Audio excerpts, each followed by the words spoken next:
Bien, bonjour à toutes et à tous. Nous allons reprendre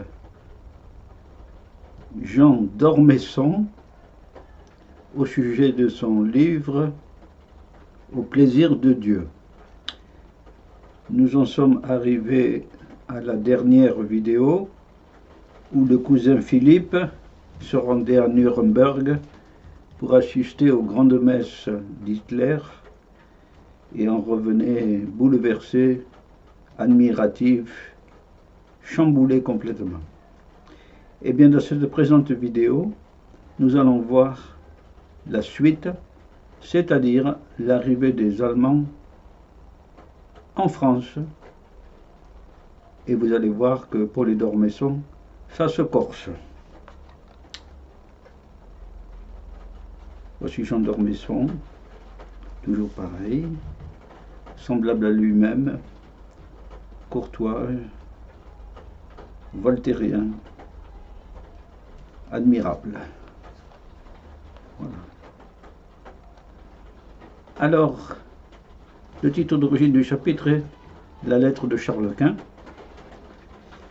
Et moi j'ai donné le titre La guerre de 39-45, c'est plus clair.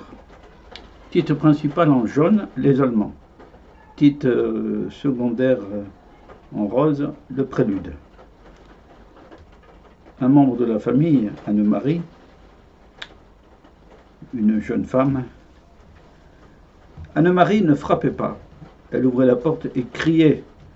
Elle criait partout, les Allemands, les Allemands. Ainsi, ils étaient là. Ils étaient arrivés de Poméranie, de Basse-Saxe et de la nuit de Walpurgis. Je laisse à ceux qui veulent le savoir le soin de chercher Walpurgis. Et ils s'en allaient vers la Loire et vers les deux mers dont rêvaient les barbares.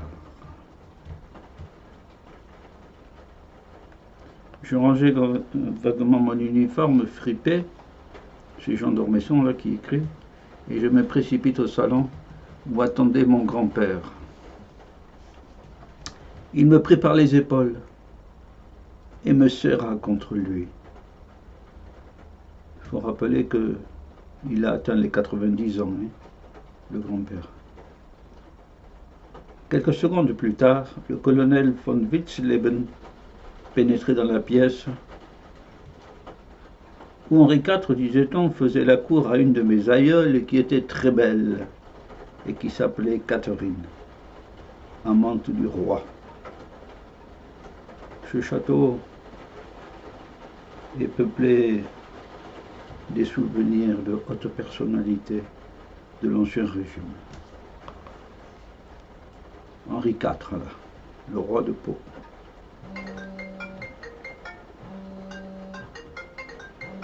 L'entrée du colonel allemand, maintenant en coloris rose. Le 18 juin 1940, à l'heure du thé, un colonel allemand pénétrait dans le grand salon de Plessis-les-Vaudreuil.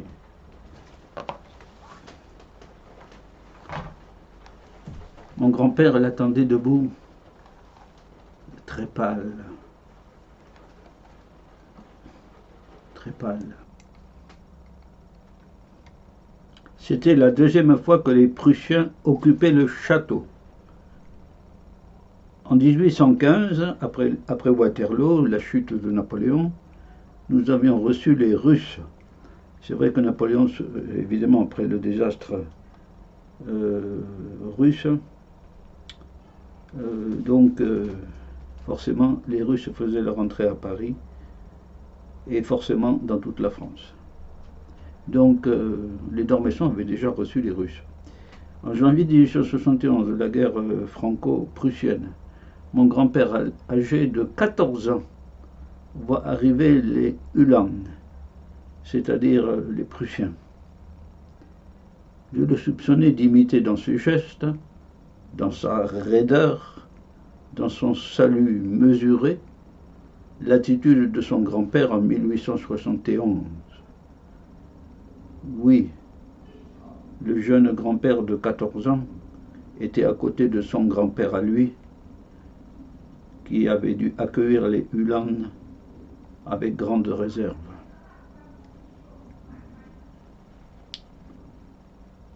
Le colonel allemand parlait français. Plus tard, nous avions appris qu'il avait fait une thèse sur l'esprit militaire dans l'œuvre d'Alfred de Vigny. Alors bien que la famille d'Ormesson, traditionnellement, ne respectait pas la culture, là quand même c'est une référence, parce qu'elle a évolué tout de même. Pas le grand-père, mais les générations de Jean d'Ormesson et la suite. 1940-1944.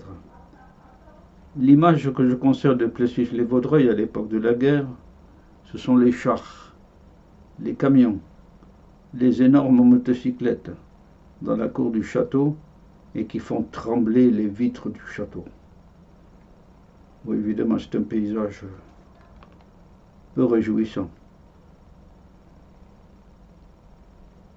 Pendant 5 années. Mon grand-père avait pu garder pour lui la chambre de la tour et 2 petites pièces attenantes. Il ne sortait guère de ce royaume que pour se promener 1 heure le matin, 1 heure le soir dans le parc. Mon grand-père refusa courtoisement toute invitation, toute invitation à partager un repas avec des généraux ou des colonels. Cela souleva quelques problèmes, bien sûr. Cela a pu passer pour de la désobligeance, du mépris par rapport aux troupes d'occupation. Lorsqu'un officier ou un soldat allemand le saluait, mon grand-père soulevait son chapeau en regardant ailleurs. Il faisait semblant de ne pas le voir. Mais il soulevait quand même son chapeau. L'affaire du général von Stülpnagel. Un jour, le général von Stülpnagel, qui commandait l'ensemble des troupes allemandes en France, c'était un généralissime ça, croisa mon grand-père dehors. Le général ne bougea pas. Mon grand-père passa son chemin, s'appuyant sur sa canne, tout simplement, comme s'il ne voyait pas le général. Le soir, le grand-père fut convoqué dans le grand salon. Chez lui, il est convoqué. Bon. On lui demanda pourquoi le général n'avait pas été salué par lui. Mon grand-père répondit que lui non plus n'avait pas été salué. C'est sec. Le vieux gentilhomme... Ah non. Le général monta sur ses grands chevaux et répondit que les vaincus devaient saluer les vainqueurs. Les mots sont durs, hein. Les vaincus doivent s'incliner. Mon grand-père, le plus calmement possible, répondit que sa situation personnelle, c'était un duc de France, voulait qu'il soit salué le premier, à l'exception des cardinaux, des princes du sang, c'est-à-dire des parents du roi, des chefs d'État et des maréchaux. Voilà l'usage de l'étiquette pour la noblesse ducale, en tout cas. Et que manifestement, en face de lui, il n'avait qu'un général. Donc il n'avait pas le salut. Le vieux gentilhomme avait réussi à impressionner les Allemands. Oui, il avait réussi. Il ne reçut pas d'excuses. Les Allemands étaient vexés. Et il fut raccompagné jusqu'à sa chambre par un capitaine qui se mit au garde à vous pour le saluer à sa porte. Oui. Et bien voilà cet épisode de l'occupation de Plessis-les-Vaudreuil par les troupes allemandes, il faut dire qu'une bâtisse pareille, un château pareil, qui compte 350 chambres ou plus, là, voilà, sera de quoi attirer les troupes d'occupation. Voilà. Eh bien, merci Monsieur d'Ormesson de nous procurer ce beau texte. Au plaisir de Dieu. Au revoir. Et maintenant, je dis à tous au revoir sur la nébuleuse du Cheval, dans les galaxies lointaines,